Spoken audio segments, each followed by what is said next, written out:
Hai nakama, Joy Boy The Library of Nika is here. Ya akhirnya ya One Piece chapter 1113 full lengkapnya sudah bertebaran di laman X nih. Chapter ini menarik karena sebelumnya sudah ramai pesan Vegapunk tentang dunia akan tenggelam itu.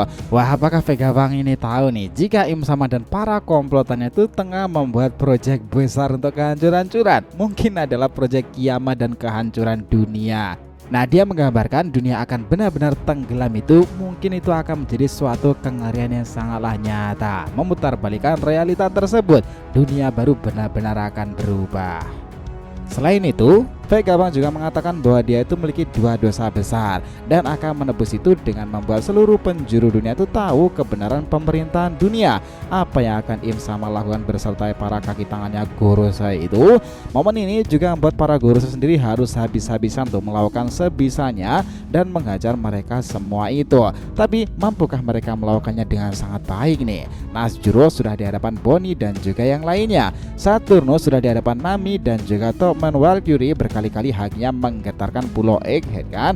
Nah, chapter 1113 itu detail ceritanya kita mulai dari sini.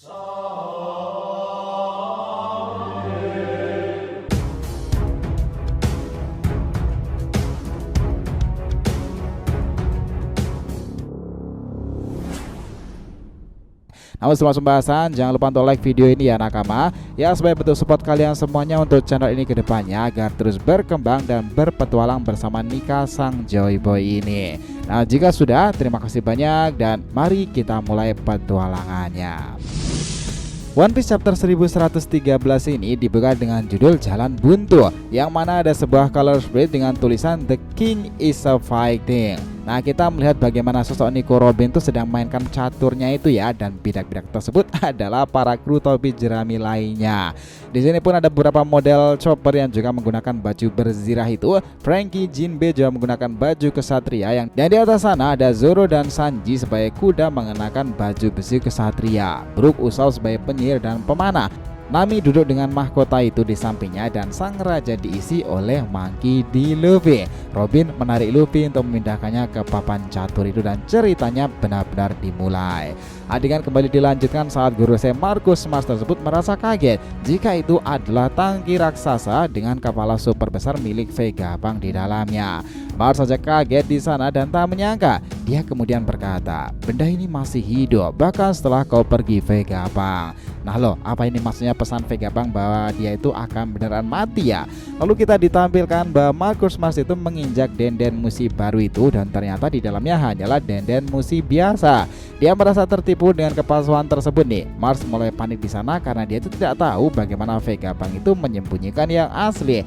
Setelah itu panel langsung berganti lagi dan suasana menjadi heboh lantaran dunia baru sendiri. Orang-orang sudah menantikan pesan dari siaran langsung Vegapunk tersebut loh. Kita melihat beberapa area itu nampak menunggu momen bersejarah pengungkapan sebenarnya dari sang ilmuwan nomor 1 ini. Di sini di tengah kepanikan tersebut kita melihat sendiri bahwa Gorosei Mars langsung menghubungi para Gorosei lainnya. Dia berkata bahwa kemungkinan Vegapunk itu ingin membalaskan dendam kepada Profesor Clover rekan ilmuwannya di Ohara kala itu yang telah mereka hancurkan. Itulah salah satu hal yang dia prediksi. Setelah itu panel langsung berganti lagi ke sebuah area di mana di sini ada Ethan Baron Nasjuro dikejutkan dengan kemunculan Sanji. Dia bahkan muncul dengan menendang wajah sang Gorosei itu loh. Di sana kita melihat dia itu berubah lagi ke bentuk Bakotsunya itu kembali dan menggigit Sanji. Di sana kita melihat para raksasa juga membantu melawan Nasjuro. Nah, itu pertempurannya epic. Tain ketinggalan, Jewelry Bonnie mendadak berubah menjadi raksasa di sana di mana ukurannya yang besar itu bak Nika melompat dan menginjak wajah Nasjuro di sana. Area tersebut dibuat hancur karenanya. Memang chapter itu terkesan lompat-lompat sana sini ya, tetapi disinilah adegan serunya. Kembali ke Vegapunk lagi, dia melanjutkan pesannya bahwa dia itu akan menjelaskan apa yang telah dia perbuat dan dua dosa besar yang dilakukannya. Itu berarti dia pun akan ditangkap atau dibunuh nih. Oleh karena itulah dia memang sudah merencanakan mengatur siaran ini untuk dimulai. Dan ketika jantungnya berhenti berdetak, semuanya akan tahu. Lalu di sini panel lagi-lagi dipotong melihat reaksi orang-orang di seluruh dunia untuk menyaksikan kematian ilmuwan nomor 1 sendiri. kita melihat Kaisar Clown dan juga Vince Smoke Judge nih di kerajaan Gearman 66 itu dia menangis melihat rekan lamanya ini. Bahkan Kaisar tuh mengatakan mereka pemerintahan dunia sudah bekerja sangat keras untuk menjatuhkan Vegapunk. Sementara di dekat Sabaody kita menyaksikan sendiri Duval di markasnya juga bingung kenapa Pak Tua Vegapunk itu mati. Padahal di koran yang ia baca pagi ini menyebutkan bahwa kelompok Mugiwara lah yang menyandranya. Sepertinya ada pengalihan isu di sana ya. Apakah itulah Morgan JS? Disinilah pula ke area lainnya nih, di tempat Surat Kabar dan Kantor Ekonomi Dunia itu Morgan sendiri terkesan sangat marah untuk pertama kali melihatnya. Dia berkata, jika ini diteruskan ini akan menjadi akhir dari bisnis Surat Kabar. Sementara kita melihat langsung ya bahwa Vegapunk yang terus saja melanjutkan ini, di mana dia bilang siapapun yang akhirnya membunuhku, aku tidak akan menyalahkan mereka sebagai orang jahat. Aku tidak akan menyebut siapapun baik maupun buruk karena aku tidak memahami dia untuk melakukannya seperti itu.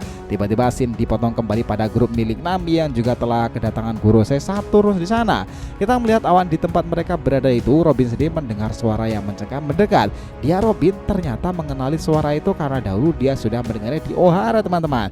Di sini akhirnya kita tahu ya bahwa ketika Saturnus menemui mereka, dia ini ingin mengincar Nico Robin. Ya, dia masih dibilang membahayakan sebagai sosok wanita yang kala itu berhasil lolos dari Akainu. Nah, melihat keadaan ini bertambah parah nih, Nami itu kemudian berteriak di sana, semuanya lindungi Nico Robin. Kehebohan terjadi di sana. Kita menyaksikan Usopp dan Brook silih bergantian melakukan keserangan di sana, sementara Nami menggunakan teknik andalannya kabur. Dia menarik Robin di sana untuk segera menjauh nih, tetapi setelahnya Nami itu sempat melakukan sesuatu menggunakan Zeus untuk memblokir kaki Saturnus sendiri. Kejadian itu sungguhlah mencekam. Nah, di sini sob, kalau dari informasi emang nggak diperlihatkan Luffy maupun Zoro dan Jinbe ya. Sepertinya emang chapter ini hanya difokuskan untuk keadaan kepanikan Gorosei dan juga pesan dari Vegapunk ke seluruh penjuru dunia baru. Bahkan di bagian-bagian ending ceritanya ini kita melihat bagaimana Gorosei Marcus Max itu dia sedang berbicara dengan mereka yang lainnya tentang apa yang harus dilakukannya. Dia kemudian mengatakan, apa yang akan terjadi jika aku menghancurkan pembangkit listrik atau power plant di sana itu? Di momen inilah Gorosei Saturnus itu meresponnya, jangan lakukan itu, walaupun sebenarnya kita tidak tahu apa yang akan terjadi nantinya. Di sana mungkin ada jebakan dengan berakhir memusnahkan kapal perang tersebut. Para pasukan di pulau ini akan pada berjatuhan. Di sini mereka juga berkata, berarti tak ada seorang pun di sini ya yang mau menciptakan Mother Flame jika dia mati. Dan chapter ini diakhiri pada sebuah panel dan memberikan kita kejutan lagi, di mana Vegapunk juga telah memperlihatkan pada kita pemandangan laut tersebut. Dan dari kejauhan itulah Vegapunk berkata lagi dalam pesannya, kalian semua dengar, ini mungkin akan terdengar tak masuk akal dan akan banyak yang menertawakanku, tetapi setiap orang berhak mengetahuinya. Akan ku mulai dari kesimpulan ini, dunia ini akan tenggelam ke dasar laut. Semua orang di seluruh penjuru dunia kagetnya bukan main tuh. Dan Vegapunk masih melanjutkan lagi pada informasi kali ini. Di sana kita melihat bahwa dasar laut adalah beberapa tempat Putri Duyung itu berenang bersama para paus-paus dan terkesan salah mendebarkan. Nah, ceritanya di chapter ini selesai sampai di sana. Wah, sungguh rangkuman cerita yang menarik ya nakama. Nah, kita akan tunggu lanjutan full chapter resminya di Manga Plus nanti. Nah, kedepannya akan banyak teori-teori seputaran Final Egghead ini karena minggu depan manganya libur nih, karena di Jepang sana lagi masa Golden Week. So, are you excited for One Piece teori nakama? Jadi terima kasih banyak ya telah mengikuti cerita ini sampai akhir.